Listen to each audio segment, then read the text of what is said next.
بسم اللہ الرحمن الرحیم۔ السلام علیکم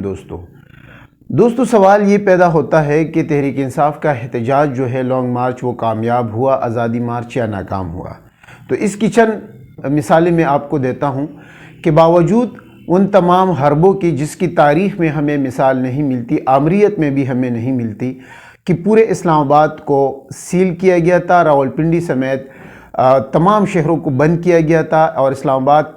جو راستے داخل ہوتے ہیں وہ تمام بند کیے گئے ہیں۔ پولیس کو مکمل ہدایت تھی کہ وہ پکڑ دکڑ کرے۔ پی ٹی آئی ورکر کو ہزاروں کی تعداد میں انہوں نے گرفتار کیا اور ان پر تشدد کیا گیا۔ ان کے گھروں سے کہتے ہیں کہ ٹینک اور بارود اور میزائل بھی نکالے گئے ہیں، برآمد کیے گئے ہیں۔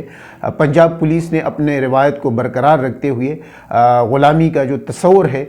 وہ قائم رکھا امپورٹڈ حکومت کے سامنے، اور ہم نے دیکھا ہے کہ ہر تحصیل، ہر شہر سے پی ٹی آئی ورکر کی ہزاروں کی تعداد میں گرفتاری ہوئی۔ انٹرنیٹ بند کیا گیا، سلو ہوا، بعض جگہوں پہ، بہت سی جگہوں پہ بند ہوا، اور اس سے بڑھ کر جو ٹی وی نشریات ہے، پرائیویٹ ٹی وی نشریات، کیبلز آپریٹر نے مکمل طور پر ان کو بند رکھا، اور پھر آج صبح اس کو کھولا گیا۔ اس سے آپ اندازہ کریں کہ حکومت کی حکمت عملی کیا تھی، اور انہوں نے تمام حربے استعمال کیے تشدد سے، اور اس کے باوجود بہت بڑی تعداد میں لوگ اسلام آباد داخل ہوئے۔ پولیس کا ان مظالم کا مقابلہ کیا، ان پر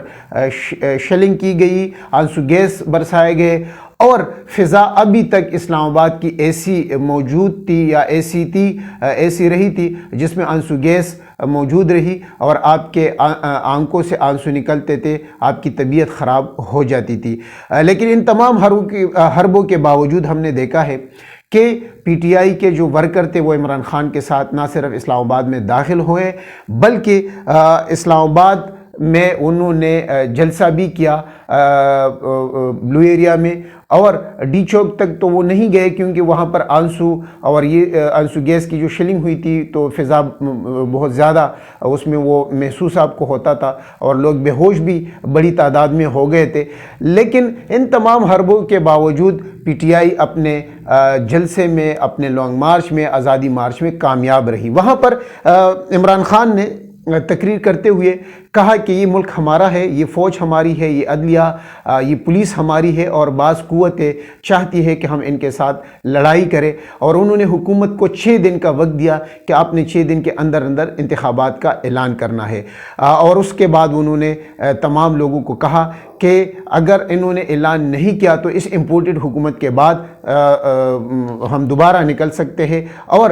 سپریم کورٹ نے بھی ان کو ہدایت جاری کی ہے کہ آئندہ آپ نے اس طرح راستے بند نہیں کرنے۔ امریت کی باتیں ہوتی ہے اور ہر پارٹی کہتی ہے کہ ہم بڑے جمہوریت پسند ہیں، لیکن اس امپورٹڈ حکومت نے جو مثال قائم کی خود اپنے لیے اس کی تاریخ میں مثال نہیں ملتی، اور مشرف کے دور میں بھی عدلیہ بحالی تحریک میں بھی ہم نے اتنے مظالم نہیں دیکھے جو پولیس کے ذریعے انہوں نے پی ٹی آئی ورکرز پر کیے، اور میڈیا کو بھی ٹارگٹ کیا گیا، اور چینلز کی بھی بندش کی گئی۔ تو اس سے آپ اندازہ لگائے کہ کیا ہوا، اور اس کے باوجود بہت بڑی تعداد میں جو ہے عمران خان کے ساتھ لوگ آئے، اور یہ احتجاج اس طرح کامیاب ہوا، اور امپورٹڈ حکومت کے دن گنے جا چکے ہیں۔ یہ اپنی منزل کی طرف، یعنی یہ گھروں میں جائیں گے، اور اس سے اس کا حساب لیا جائے گا جو لوگ اس میں شہید ہوئے ہیں، جو لوگوں کو انہوں نے شہید کیا۔ اور یہ پرامن احتجاج میں نے اس طرح دیکھا ہی نہیں ہے۔ پڑھے لکھے لوگ، ہر مکتبہ فکر کے لوگ، بوڑھے جوان، خواتین، بچے، امیر غریب،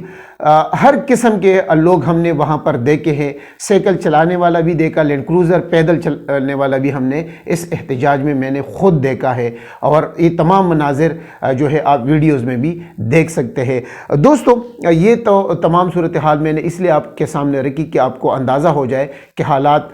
کیا رہے، اور اس امپورٹڈ حکومت نے کس طرح ریاستی دہشت گردی عوام کے